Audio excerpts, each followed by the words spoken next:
troubleshooters and airsofters, now we have a lot of JLP products. First, this is the shock buffer, and we have the racker for your open gun.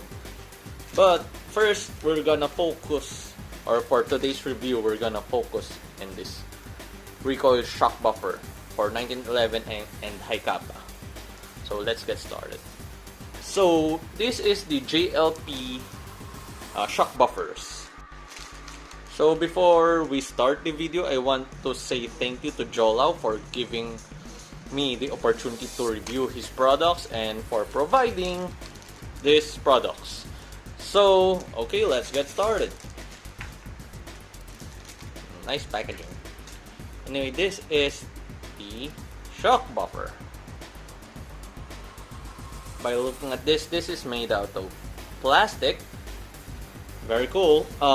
For the shock buffer, I'm a big fan of plastic or any hard rubber that don't expand. So this is a perfect shock buffer because it won't jam to your gun. Because for rubber buffers, there are some rubber buffer that expand, and when the buffer expands, your gun will jam, and it will jam to your slide. So safety. Anyway, it will jam to your slide. So this is a perfect material. Anything that is hard rubber or anything that is weaker material versus metal, aluminum, or pot metal. Anyway, about the buffer, the cool thing about this is this one, the leg. It's like a Lego part, so you can put them together. So it won't play inside your gun. So let's try to put this thing on the gun.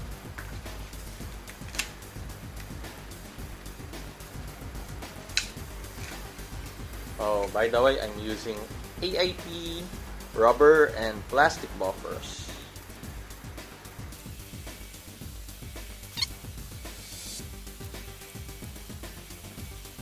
So let's stack the buffers that I need to put in my unit. It's like a Lego piece. Nope, not yet. I guess this is enough. Okay, let's try to put this thing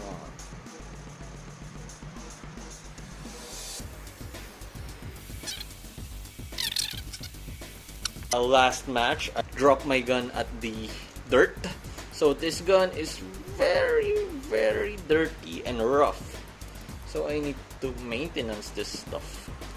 Anyway, before we do that, let's put this buffer on and let's try it. Looks good.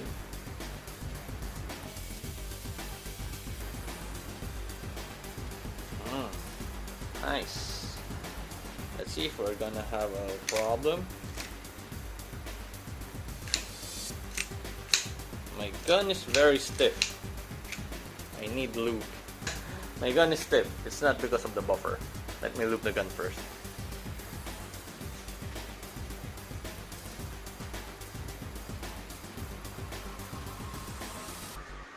Okay. Let's put a little lube.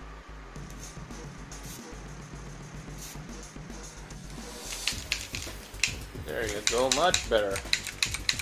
Very smooth.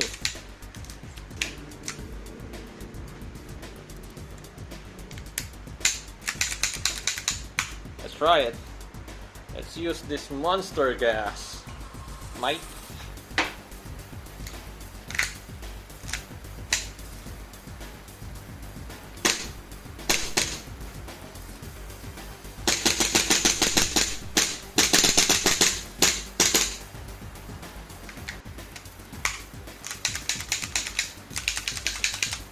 Yeah, this works great.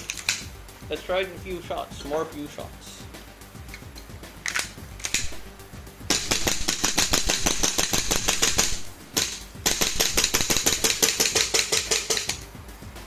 Okay. Let's look at the buffer.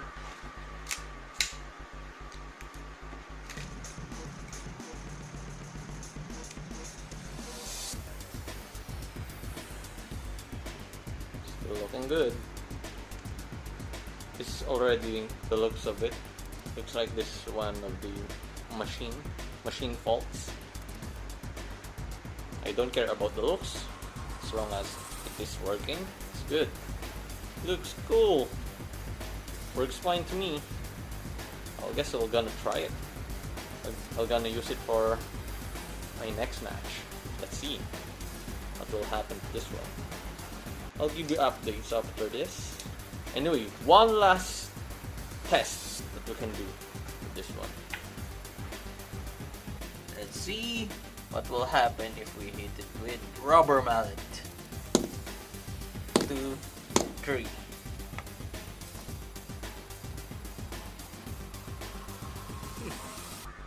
Nothing happened. Still looks good. Oh wait, there's bruises because this is not a flat surface. Now let's try it with the heavy heater.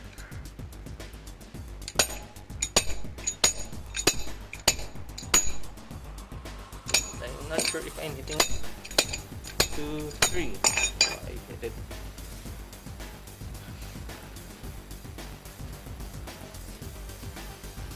Aha!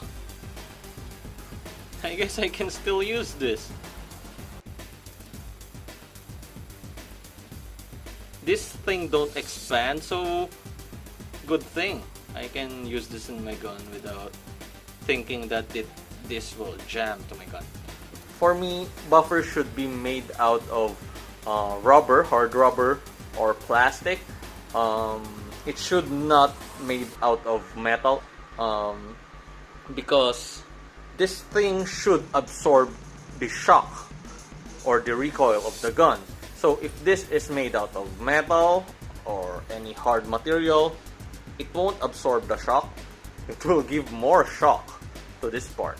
So at least this one will get destroyed, not your gun. So this is a good idea because this is made out of plastic. Good job. And what I really like is you can stack up the buffers so it won't move. It won't disorient. So, nice design. Pretty neat. Really love this. So, I'm gonna use this to my next match and I'm gonna give you updates about this. But before that, I need to clean my gun. Anyway guys, that's it. It really matched the color of my gun. Anyway, so that's it. I hope you learned something from it. And don't forget to like, share, and subscribe.